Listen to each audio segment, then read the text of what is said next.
അമ്മയ്ക്കും പോണം, വഴി മാറി.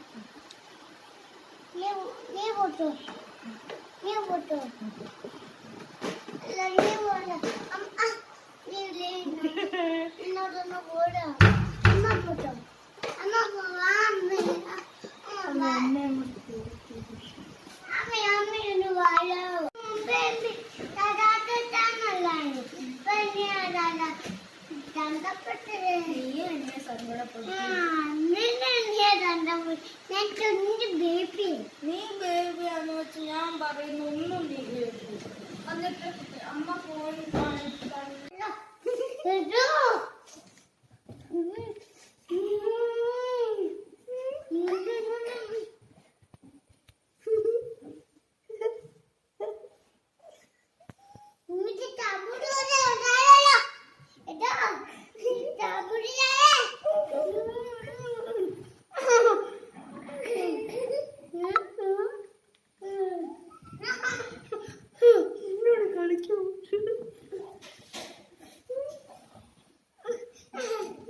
കളിക്കാൻ പോലും